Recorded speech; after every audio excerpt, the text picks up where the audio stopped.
Discover the fun of live music with a night out at the San Francisco Symphony. Gather with friends and be inspired while you take in some of the most famous music in the world. Experience iconic classical works, breathtaking orchestral brilliance, and the power of music to inspire. Tickets start at just $30. Find your concert at sfsymphony.org. That's sfsymphony.org.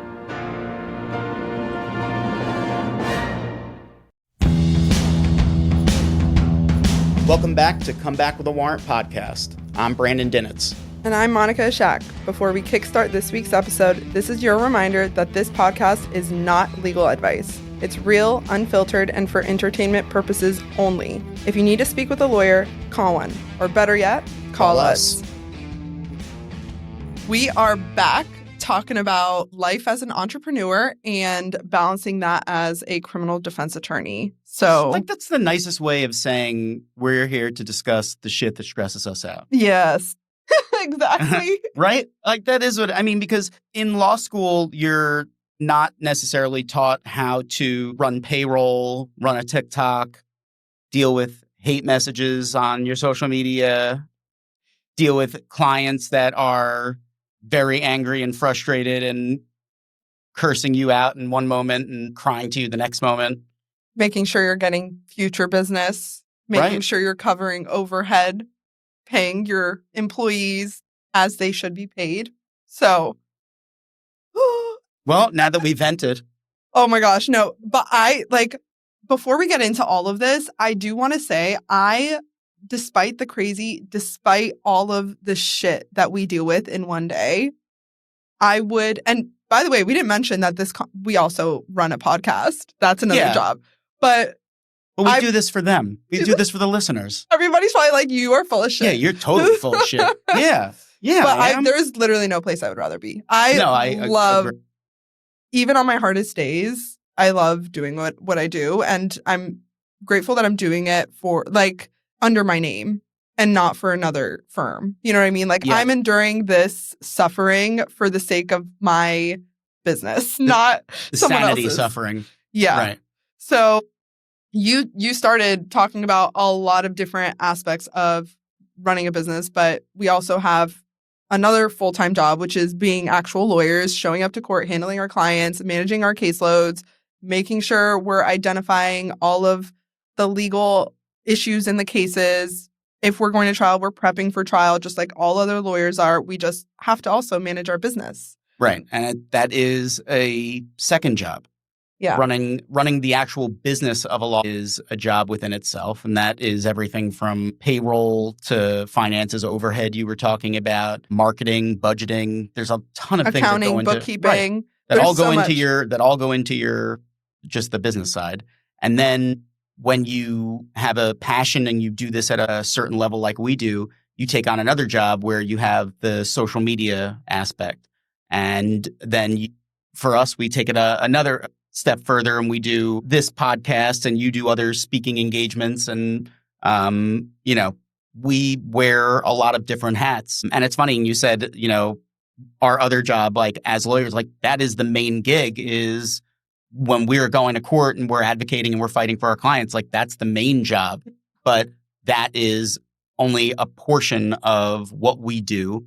And we choose to do this. We choose to take on the extra stuff. And I agree with you. I love doing this. I love the flexibility of working for myself because I can do multiple things. I can do multiple projects. I can, be in court in the morning, shoot a podcast in the afternoon, and pick up my son before the end of school. That is awesome. I get to check a lot of boxes in a given day, and I'm very happy about that. Yeah. So it's the reward is high, but the cost is also high. And we'll talk about that. Right. Because there is an aspect of starting up your business where you are investing. So I don't want to say losing money because you're using this money to build whatever it is you're building, but you're not getting paid the way you would at a firm or at an employed job. You are now working for yourself, and the priority is that the business makes money, and then you as the owner or employee of the business get paid second. So there is, the reason why I'm saying that is because I feel like you're having a great day, and you kind of just described it. You had court in the morning, podcast in the afternoon, and picking up Jackson before it's time to actually pick him up or whatever. So it's great, but there's also an aspect of it where you're really putting a lot on the line and you're just like, okay, I'm going to hope for the best and do my best, and whatever comes of it will come of it. And that's why we are literally everywhere marketing all the time. But there is an aspect where you have to just risk it all and like hope that you will, get paid at a stable rate that you would at an employed job or whatever. Because there's benefits to working for somebody. Right. No, I get that. The idea of having a salary and having a bonus structure or just knowing that you have a steady paycheck coming in and that you don't have to worry about overhead and that you don't have to worry about the small different areas that you don't really think about when you think about running a law firm. We have to have accountants. We have to have other lawyers that handle, other things for us like trademarks. We have to have, and marketing companies. I mean, you have a lot of different people that help you run the firm because anybody can open a law firm. But to want to be successful and to want to grow, you need to do it the right way. You need to hire the right team and continue to build the right team, because just right now, you can be, and we were talking about this, you can have a social media team that you're happy with or not happy with. And that means, okay, there are thousands of social media teams out there. If I don't like my social media team, I need to get a new social media team. And that means I need to start looking for another team, and I need to start researching, and I need to start interviewing. And it's trial and error. That's a whole other part of the gig just to get your social media going. And that is just so you can make some videos, grow your brand, in the chance that somebody sees that and then takes the step of hiring you. So you're doing all of this stuff just to get back around to the actual part of the gig where we're representing them in court and going to court. We have to take on all of these extra steps to get there, but we choose to do that. And we like doing that. It's fun. It's part of this. And there's aspects of the job I didn't really sign up for. I'm not going to lie. Like, I have a great assistant. She is amazing. But there is a learning curve with like managing an assistant and like making sure that, I'm now somebody's boss. So I need to do training, prepare her to do her job, help her do her job, and make sure that all her questions are answered, make sure she has resources to look for answers when I'm unavailable. Like, there are things that I didn't really think through until I got, I don't want to say things, but parts of my job that I didn't really think I would have to do as early as I did because I just wasn't mentally prepared for it. Mm-hmm. And I'm so grateful to be in this position, and I think she's amazing. But it's just comes with a lot more responsibility than you really think. So that being said, you and I transitioned into solo practice differently because I came from civil litigation without kind of having been removed from criminal defense for a while. So I didn't have clientele to bring with me. Oftentimes people who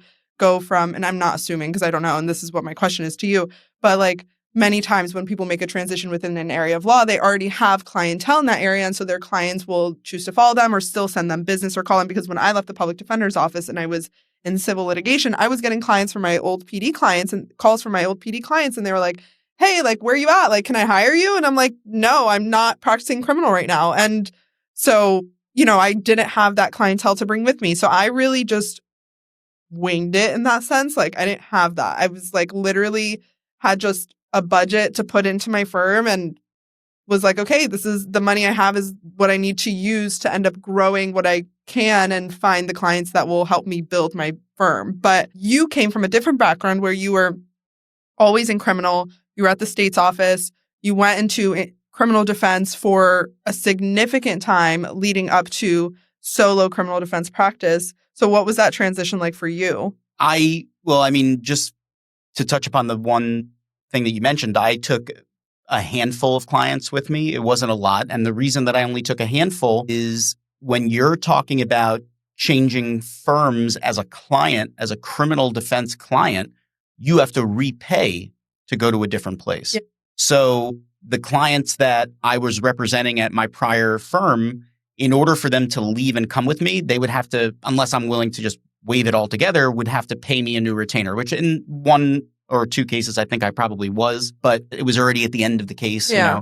But I had a few clients that I took with me. And then I was very lucky that I had developed a large network of former clients and a network of attorneys that referred me cases. And that's what got me going Yes. because I had zero web presence. Yeah. I didn't have a website. I Yeah. didn't have a social media presence at all. So I started from scratch. And even though I was in the profession, I wasn't running a business at that time. So I was watching some people that were doing it and running a business well, the model that they were doing it well. I was seeing that, but I wasn't part of running the business. And so I didn't have to think about the marketing yet. I didn't have to think about, the parts of the job that we're talking about outside of going to court and dealing with clients and signing cases. Aside from that, I wasn't dealing with, any of the new stuff that we would have and we would take on. Yeah.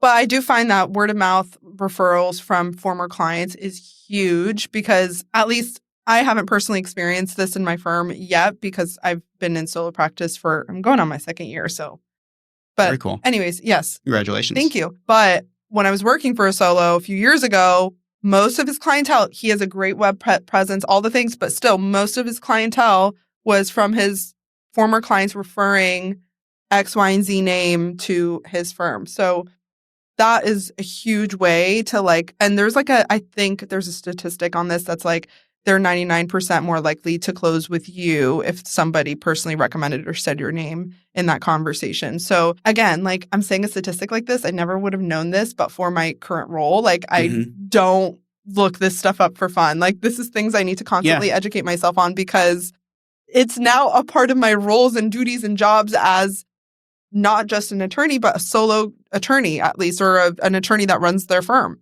So, and we are going to, I think it's there's an aspect of legal practice or I shouldn't say legal practice, I should say kind of running your business in general. It doesn't matter what you're doing, but you have to market yourself online. You have to be online. Everybody's online. If you're not online, and I get it, maybe the first thing you're going to do when you get arrested is probably not go on TikTok and Instagram to look for your lawyer. You're probably going to do a Google search. And that's why we have websites.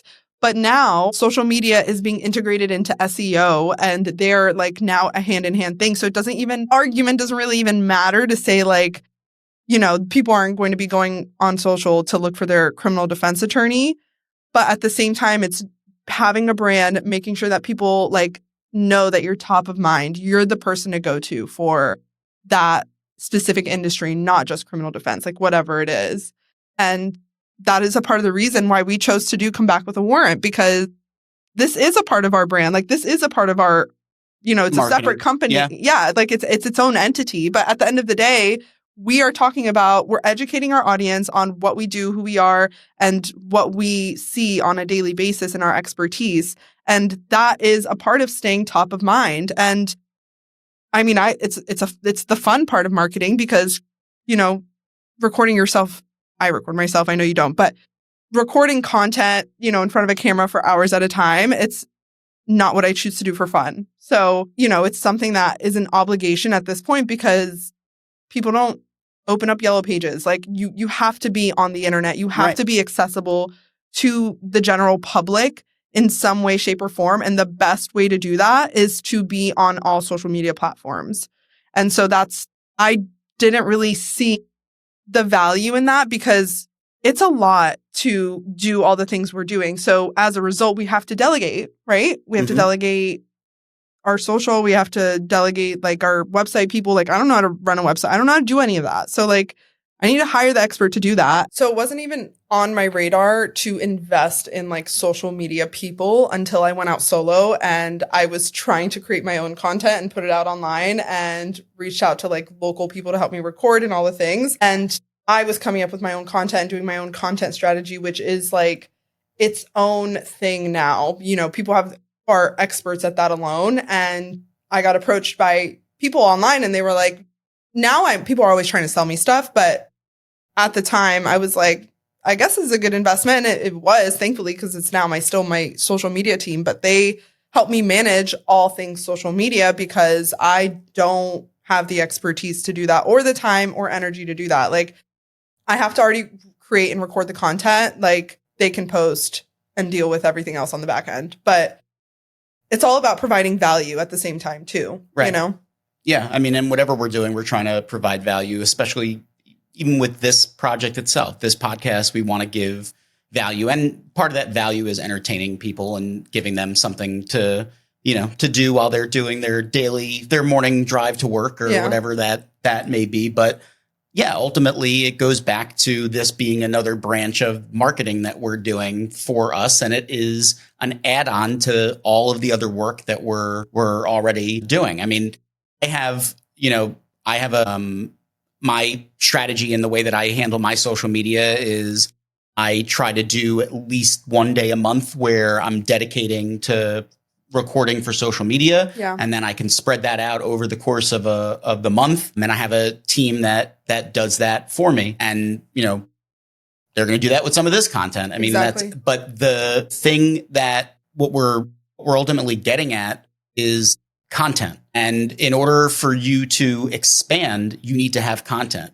And something that you mentioned was, I don't know if you didn't really go into it, but you said SEO, and that's search engine optimization. And that's one of the biggest things for building an online presence at all. And I'm certainly no expert in this, barely understand it, to be honest with you. But the thing that I am taking away is, everything that can be searched in terms of trying to find you as a lawyer, you're trying to find ways to cast a net so that you can capture the people that are searching for whatever they're searching for and however they're searching for it, that they find you and they find your website and that they, that you are top of mind or that your brand is top of charts. And it is all about strategy on how you do that. You can spend money on your website for your website to be big, and you can spend money with Google to have ads that move you up higher and rank you higher. And a lot of that is very, very expensive. We've talked about that. Super expensive. You could be paying hundreds or thousands of dollars for leads that don't ever close. And it could be somebody asking me, about their taxes in the middle of the night, because that's another thing that we didn't mention. This is a 24-hour gig. 365. You are always on. Your phone is always on. You can get calls in the middle of the night, and you need to be able to handle all aspects of your business 24 hours of the day. Which allows for the flexibility, because True. Like sometimes I'll go to the gym at 1 p.m., but I'm working at 8 p.m. that night. You know what I mean? So it's like whatever works for my calendar, whatever works, and everything. I have never been so reliant on my calendar. Like, even my workouts, my walks, I time block what I need to do when I'm in my office and like have days where I'm like, okay, like I have 4 hours today behind the desk, or like I'm not in court or in meetings. What am I doing with those 4 hours? And I have to, because if you don't have that discipline, if I don't do that, I'm not gonna have the discipline. So that's why I have to do it. And if I don't do that, your work's not gonna get done. You are governing yourself. You know what I mean? Like you don't have HR, you don't have a boss that's like standing over your shoulder. Like, if you don't do it, the work doesn't get done. So you have to be disciplined in a sense where, yeah, you're always on, but you also need to, in order to not always be anxious or, in order to have some sort of boundary so you can have a personal life, I think you need to use your calendar. And I know you use your calendar. I don't know if you use it to the extent that I do, but probably not. Probably not as much as I should. But you still use it and you need it as a part of. Yeah. Oh, of course. Yeah. Like all my cases and everything. My wife sends me calendar invites so that way we keep track of stuff, the personal stuff that we need to, exactly. So we know when I have the flexibility to be scheduling something and do something like this and know what my personal plans are for after this or earlier in the day, whatever my obligations are, Because there is no 9 to 5 anymore. No, there's not. The only thing that really 9 to 5, how 9 to 5 affects my job is that the court system revolves around 9 to 5. So like, for instance, if I need to get a hold of a prosecutor or need a judge to sign an order, if I send it at 6 p.m., I know it's not going to be signed till the next day. Right. But otherwise, 9 to 5 affects me zero. And the way I run my business, 0%. So much of our job is post 5, because you have to think about it. People that are calling criminal defense attorneys, if they have a situation, but it's not a current emergency, like it's not a warrant open or it's not a brand new case. If it's a case that's open and they don't have court for, another few weeks or whatever the case may be, they are going to make the phone call to a lawyer after work when they're not in work. And so at 6 o'clock, you're getting phone calls from people that are no longer on the clock at their job, but now they're dealing with their personal life, which is a potential criminal case. And that case is something that I'm not now talking to them at 6 o'clock. Yeah, that's so true. There's no, And yeah, it's not like, oh, it's 6 o'clock. I'll talk to you in the morning. Like, no, Right. We're going to talk about it at 6 p.m. Right. I have a consult scheduled after this, and that'll be after 5 p.m.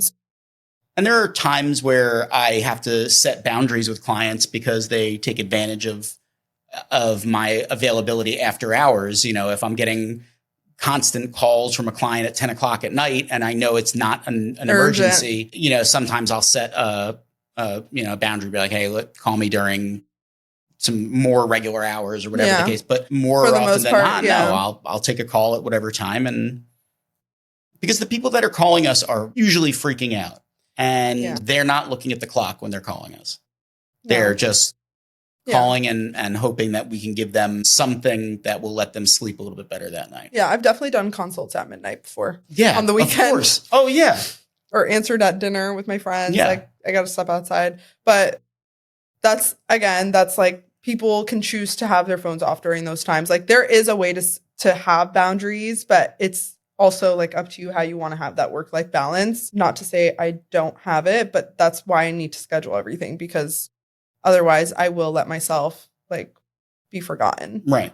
You could have a call. You could have a call service that answers your calls after hours and then takes messages for you. So you're not the one doing it. And conceivably you could have times where you turn off your phone, but it's not realistic when you're starting up a business by yourself to do that. That's a significant financial resource that is just, it's not realistic right now. So we have to be the ones that take those calls. But I think the point that you're making is so important. You can't lose yourself in the shuffle, and you have to make sure that you're scheduling time to care for yourself, whether that's working out, whether that's meditating, whatever that is for you. You have to do that, and you have to make that as important as scheduling the most important meeting for the day. Yeah. It's got to be up there, and it's got to be a priority, because you have to prioritize your own mental well-being in order to take on the type of things that we take on. Yeah. And to take on more of it, to keep the business running and going. Right. That's so true. That's so true. It's so real. Like taking care of your mental health, your physical health, your family. Like sometimes rest is like something that should make our to-do list. Like honestly, like I follow all these people on TikTok and Instagram that are all about like pour back into yourself, because that is something I always like struggle with, because I love what I do. And because I love what I do and I'm so passionate about it, I'm willing to let Monica be forgotten. And if that's the case, it's not going to be like, if I'm not the one that's making sure I'm taken care of, nobody else is going to. And then I can't take on X, Y, and Z for my clients and then run my business in the best way I can. So that's so real. And there was another aspect that you did discuss where it was about managing hate comments, which at first I was like, when I like had my first viral video, and I was like getting so much hate. Like I get this comment all the time, like, don't listen to TikTok lawyer. Like, do you want to see me do a closing argument? No, I'm just kidding. But people are haters. I got called a chump. Wasn't very nice. Wasn't very nice. I got a funny one that was mean, and it was about my appearance, but it was so funny. I was like, that's a good one. Like, honestly, I can't even be mad. It was a video about, I don't know if I told you this, but it was a video about you can get credit if you, like, from an airline, if they, like, cancel your flight, and it was, like, the tiers of the credit. So I was, like, explaining it, and someone commented, she figured out this information when she missed her flight to get a rhinoplasty. Oh, that's not nice. But I thought it was so funny. That's but no, but other people came for him, and I was like, you know what? I'm not mad about this back and forth. Yes, you got the protectors on it too. Yes, exactly. My fans came to my rescue. No, I got some good hate on my height when I did the proposal video with Jen, because you can tell Jen's a little bit taller than me in that video.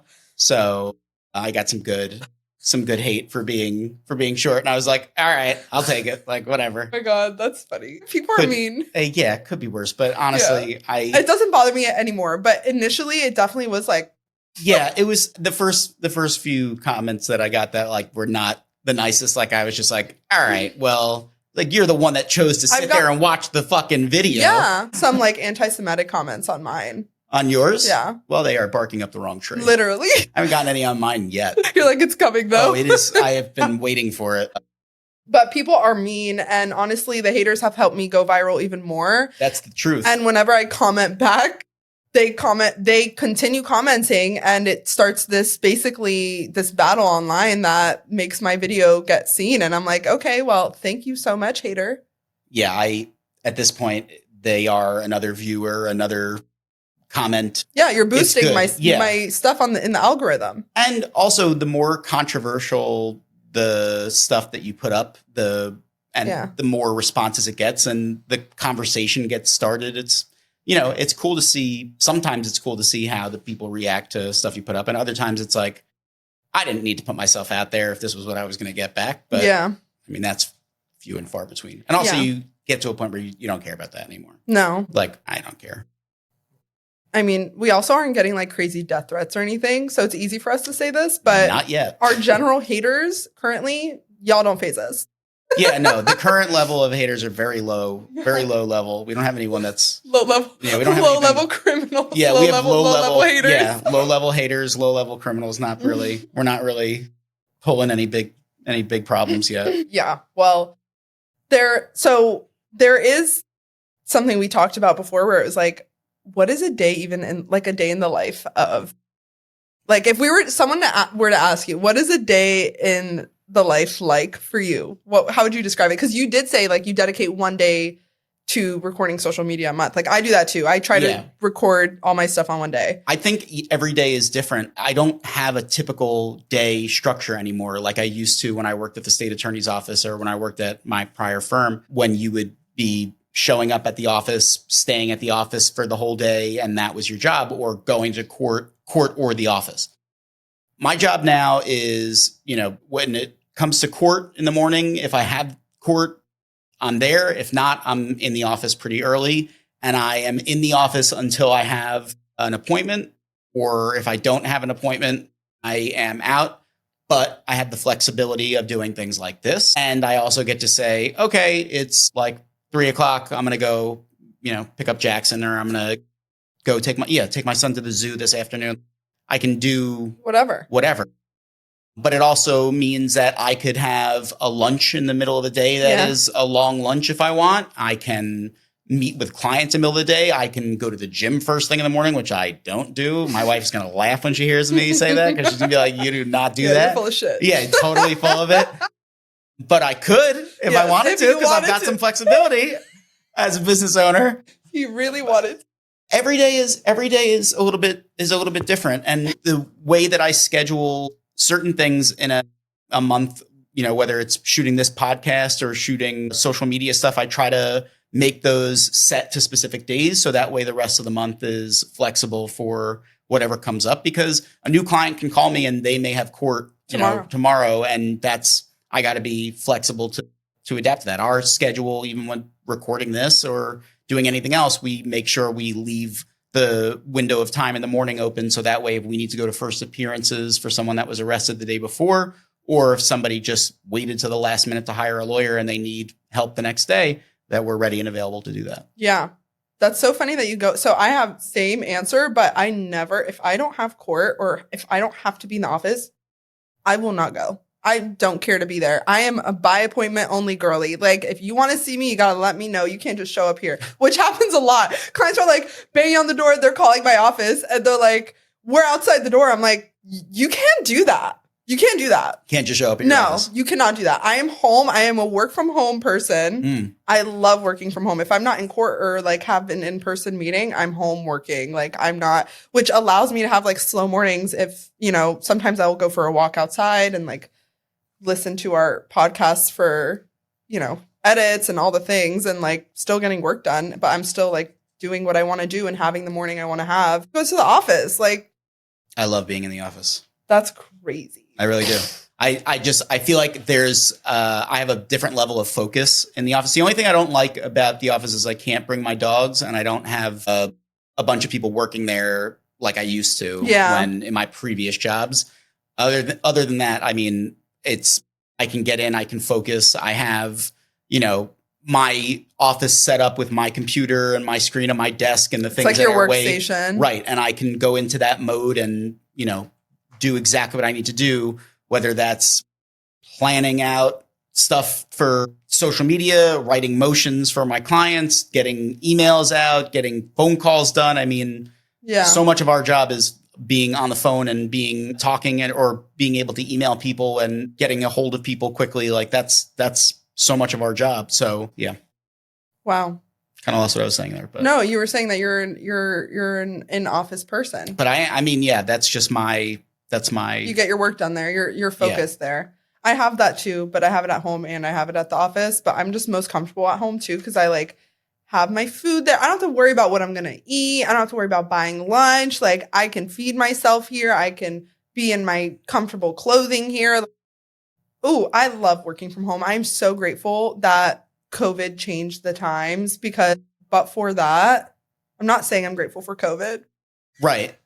Not correct. We're not saying that. I'm just saying that I'm very grateful that being virtual is a thing. So, and like being able to do remote court sometimes is just so convenient because sometimes it is. Today I had to be in two places at once. Technically I didn't have to because you could have covered me. Right. I didn't have somebody to cover me.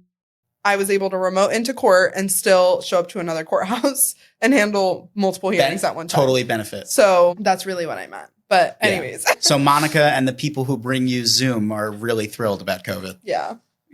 Very grateful. Thank you, China. Like there is just no day that is alike. And I will say that part of running your business is also investing in your team. And even though you may not have employed people working for you directly, there is like contract work where you're paying your social media team, your website people. And I have people specifically for LinkedIn where I have my posts. I post on their separate content than I do in my my other social content. And I see all these people that contract with my firm as extensions of my team. Like I have group chats with these people. We are always like collaborating, strategizing on like what the best way we can enhance marketing and branding because I don't pay for a lead source. And that's another aspect of running a business is that attorneys can pay for like similar to Google Ads where it's like pay per call or pay per click. You're paying for a closed lead or hopefully not a closed lead, but a more funneled lead. And there are companies that provide those services to attorneys specifically. And I don't invest in that. And I would say most firms do from what I've seen. And so that is the reason why I so heavily invest in my own personal brand and in my marketing team and in my LinkedIn team and in my website team, because those are the people that are making sure I am getting business. Because otherwise, obviously I show up to, happy hours, I network, I do all those things. But most of my leads come from an online referral where people see my content, whether it's another attorney or another professional, and they end up knowing somebody or maybe somebody I know from my past that saw my content and was like, hey, I actually recently dealt with this issue or I have a friend that is asking about this. Can you help them?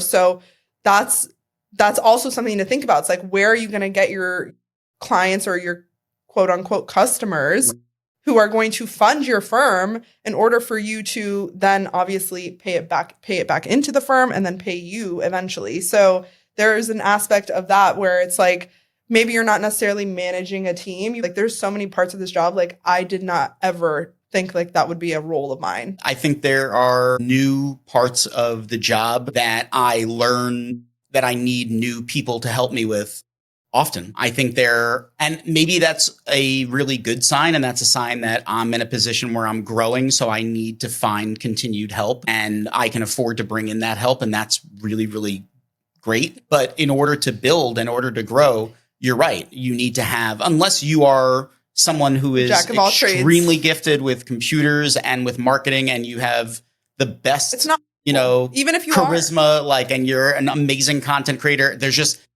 I don't think you can do it all and do it all effectively. You need a team around you, because there are areas where, sure, you could be doing your social media and you're the one that shoots all of your own social media stuff and you're the one that does all of your own content. But then you start running into problems with the content being repetitive, or the content all looking the same, or they're lacking something that takes you to the next level. And you have to be willing to do what it takes to get to the next level in order to expand. And that is continuing to bring in new team, expand your team, develop new resources, things like that. Admitting also that you're not a know-it-all. Like, you have to, like, in order to win in this, like, you have to know that you're not going to be the best at everything, and that you need to get the experts at what they do, to, like, the experts to handle each department in your business. And so, like, what you're saying is huge, because, like, I think a lot of people let their ego get in the way of their own success. It's like a way of self-sabotage. It will never work if you think that you can handle everything. Because this is my second business. My first business was wedding planning, which was mentioned, I think, on Jen's episode. Jen mentioned it. I never talked about it before, but this is my second business. My first business, I really was like, I'll handle it. And it really wasn't like, I wouldn't even consider it a real business. It was like more of just a side hustle. And I don't want to dismiss other people's side hustles that actually run as businesses that, like, employ people or whatever. I did not reach my full potential because I believed that I could do it all. And I really couldn't, because at one point it got successful enough where I needed to either close it or hand the ball to someone. And that's when I decided to start my firm. So I was like, okay, I'm just going to close and start my own firm. But that got in the way of my own success at the time. So at least in wedding planning. So it's definitely, there's a lot of kind of like personal growth, I would say, like, with my journey in terms of like throughout this whole process, whether it was before I started my firm and so on. But it comes with a lot of like facing yourself, your issues, maybe you don't have a good relationship with money. You have a mindset where you feel like you're never going to be able to get it back, or if you're not willing to take the risk. Like, there is a big fear component with stepping out into the whim when you've been employed for so long and you actually have a family. Like, for me, I kind of saw it, like, to be honest, when I went out on my own, I saw it as like risk-free, because I was like, what am I going to lose, a few $1,000s? Like, I know that sounds kind of privileged, but at the end of the day, it's like money comes and goes and it's replaceable. And I'm so confident in my ability as a lawyer that I will find another job if this is unsuccessful. So I really wasn't worried, and I have a supportive family, and I saved from my wedding planning. Like, I had things set up for me that I was like, this is kind of a no-brainer. It's risk-free. But you didn't have that same comfort. Like, you have a family, you have responsibilities, you have a child, like, you're a father and a husband, and you have to provide. No pressure. We talk about teams and the importance of teams and building a team. And I have the best team at home, and that allows me to do what I need to do. My family, I put above all else, and I could take jobs that would make me more money than I make now, but I wouldn't get the same time and abilities that I have to be with my family and spend the type of time I do. And I have that, but I wouldn't be able to do what I do without my wife and my partner and that team at home. And then also wanting to keep doing all of this and keep getting better and bigger for them is so much more motivation that a lot of the fears and things about taking risks and stepping out there, it doesn't even faze me, because I want to push forward and do it and build for them. And that's what it's all about. Yeah. I mean, it's such motivation and fuel for me that I never looked at it like, obviously I understand starting my own business is a risk, and there are, the concerns about what if it doesn't work out, what do you do? But my outlook forward is just that. It's looking forward. I'm not concerned about some of the smaller things, and I do it for them. Yeah. Wow. And it works. That's amazing. So far, so good. That's amazing. Because, like, I say that I did it in a way where I felt like risk-free in a way, but that's the conclusion I ultimately came to. But the process to get there wasn't necessarily like, oh yeah, I knew, like I was scared for sure. But to hear like that, you were like, no, I know that it's going to be like, I'm going to work my ass off so hard for my family that it's going to work out. It's good. Yeah. It's a lot of positive outlook. Yes. We joke all the time. And I think there's like kind of a serious aspect to it, but we talk about like the growth of this podcast. And it's like, you have to kind of be a little delulu to like, yeah. And it's not even delusion because it becomes a reality, but from when you're in like the baby stages, it is kind of, you are kind of being delusional because it's like not realistic yet.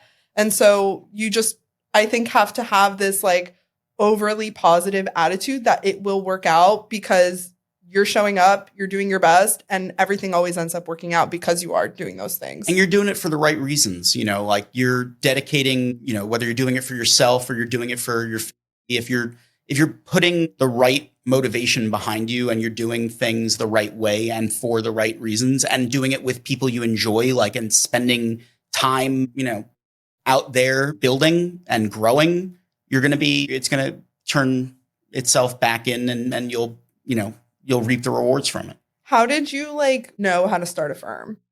How did I know how to? I didn't know how to start a firm. The Florida Bar gives you like a whole printout on how to start a law firm.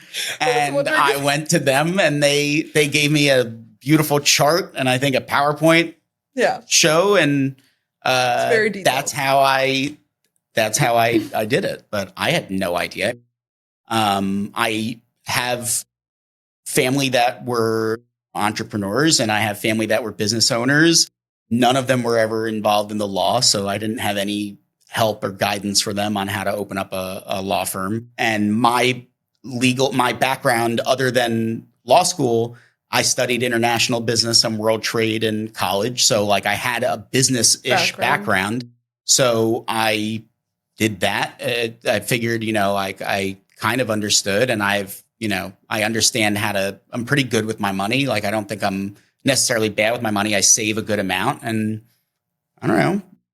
I figured like there's a lot of people that start law firms and right out of school don't put in as much effort as I'm willing to put in and they do fine. Yeah. I figure if I'm willing to put in the effort that I am and I'm doing it with the right motivation, So true. Yeah. And so many people like graduate law school and start their own firms. And like after having done that, I don't want to say many years into practice, but years into practice, I was like, how do people figure this out? Like you have the learning curve of actually practicing law plus running a business. Like, oh my gosh, I don't know how people do it. I wanted to also talk about like the wins in running a business in terms of. Because it's not all gloomy and depressing and stressful to run a business. No, you're right. It's not. So, but also like, how do I say this? When we get a client call, it is very hard on the other side of the phone, right? But for us, we can help them.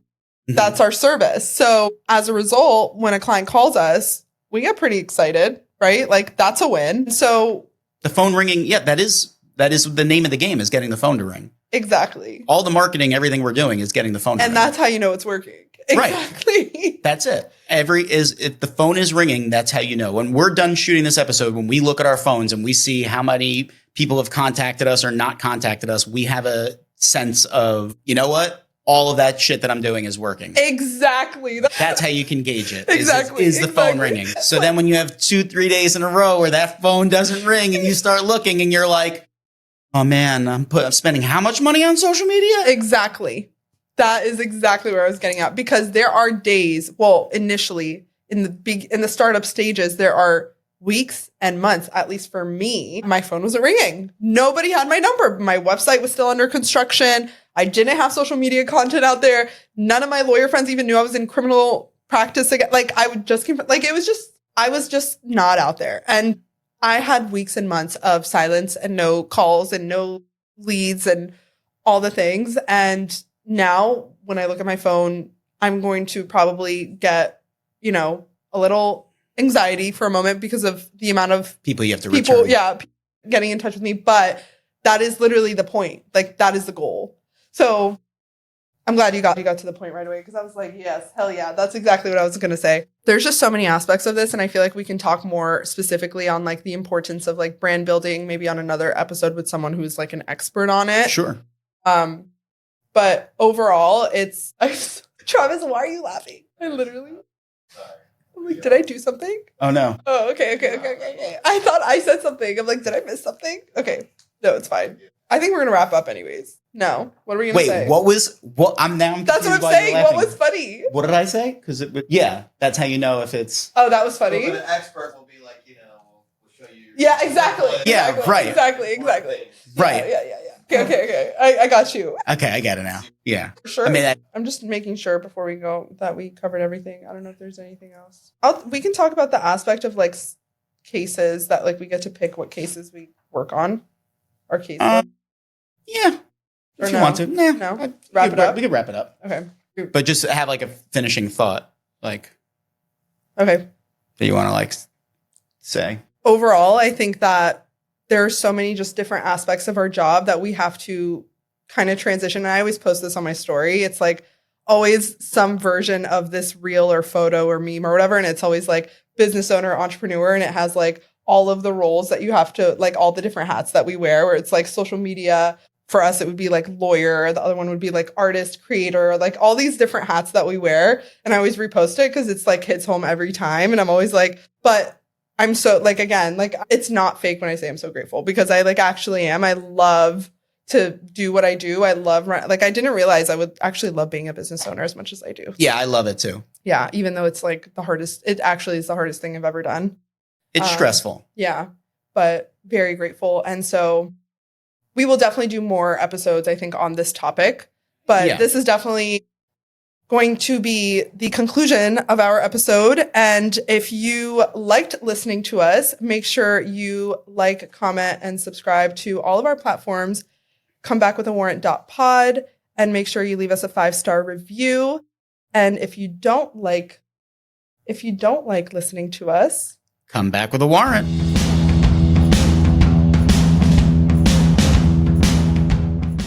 Your wedding begins here. You've found your person. Now find your perfect place. Welcome to Marin County, where your love story meets its perfect setting. Exchange vows beneath ancient redwoods on a sun-kissed beach or overlooking the sparkling San Francisco Bay. Whether you're planning an intimate elopement or a grand affair, Marin offers the space and the spirit to make your wedding uniquely yours. Discover where forever begins at visitmarin.org and explore the weddings page for details.